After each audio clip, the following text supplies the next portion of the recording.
We all know generative AI is a huge deal. It's changing pretty much everything. But if you're a leader trying to figure out where to even start can feel, well, a little daunting. How do you go from a cool idea to an actual successful project? In this explainer, we're going to break down the strategic planning process and give you a solid framework for any generative AI initiative. Okay, so this is the big one, right? The question that gets so many leaders stuck.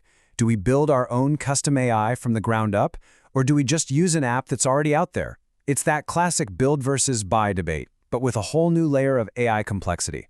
Look, there's no easy answer here, but by the end of this, you'll have a clear framework to figure out the right path for you. So here's how we're going to tackle it. We'll start with the big, high-level questions you've got to ask first. Then we'll dive into defining what your project really needs. After that, we'll talk about getting the right people on the bus, what this whole thing is going to cost, and finally, how to plan for success long after you've launched. All right, first things first, you wouldn't start a cross-country trip without a map, right? Well, in AI, your map is built by asking some really smart questions right from the get-go. So let's lay that groundwork. Seriously, before you even think about code, you need to get crystal clear on these fundamentals. Are we talking about a tool for your small team, or something that's going to be used by millions of customers? How unique does this thing really need to be? How are people actually going to use it? And let's be real, what's your budget? How much time and how many people do you have? Getting honest answers to these questions will shape every single decision you make from here on. Okay, once you've got those big picture answers, it's time to zoom in. We need to map out the specific details of your project. This is where we separate a cool idea from a project that actually gets built and works. Let's talk scale, because this is a biggie. If you're building for a small team, hey, you can move super fast with tools that are already out there and get amazing results. But serving millions of people? That's a whole different ballgame. Suddenly you have to think about bulletproof infrastructure, top-notch security, and how to scale up without breaking the bank. It's a major strategic choice. Next up, speed. We're talking about latency here.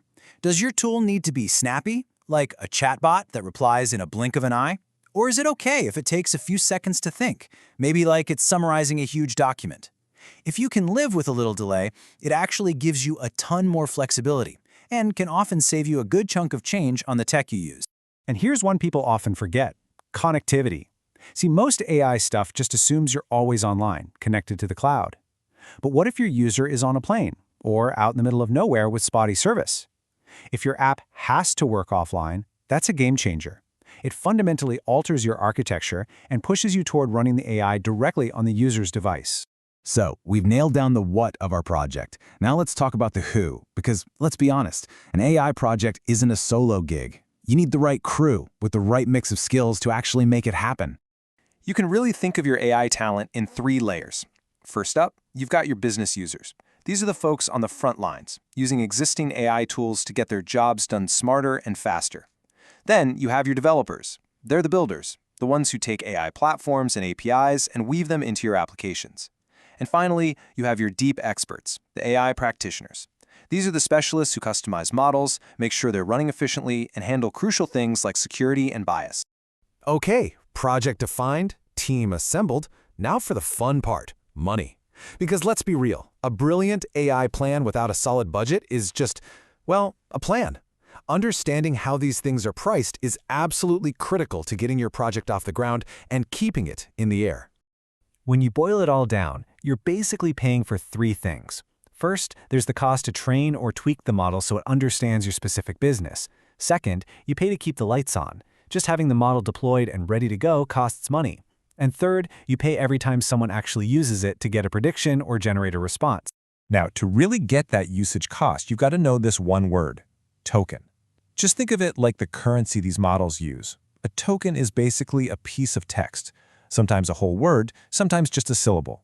The more text your model chews through, both going in and coming out, the more tokens you use and the higher your bill.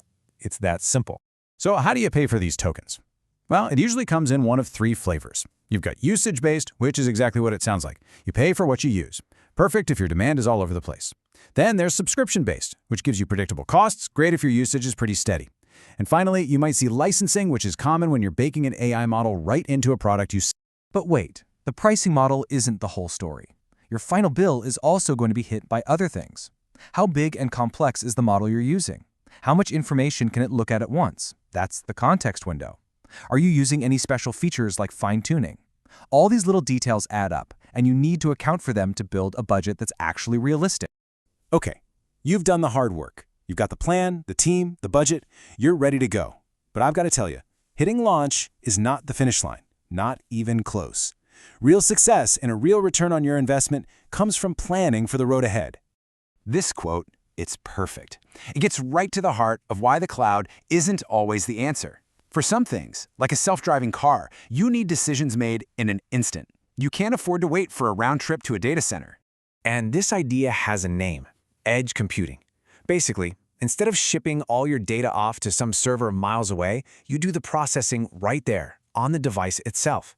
Whether that's a phone, a drone, or a sensor on a factory floor. It completely changes the game. So when you use a model built for this, like Gemini Nano, you get some killer benefits. First off, privacy is a huge win. The data stays on the user's device, period. Second, you get that lightning-fast response time because there's no network lag. And third, you get that offline access we were talking about earlier. The app just works, internet or not. And look, it doesn't matter if your AI is in the cloud or on the edge. It's not a set it and forget it kind of thing. It needs constant care and feeding. You have to monitor how it's doing, retrain it with fresh data so it doesn't get stale, keep all the software up to date, and stay on top of security. This has to be part of your plan and your budget from day one. So the big takeaway here is that building your AI solution is a journey, not a destination. That initial launch is just one step. The real, lasting value comes from actively maintaining and evolving your creation over time. That's how you make sure your investment keeps paying off. And that really brings us to the final, crucial question you have to ask yourself. Once your solution is out there in the wild, being used by real people, is your job done, or is this, with all the new data, user feedback, and fresh possibilities rolling in, where the real journey truly begins?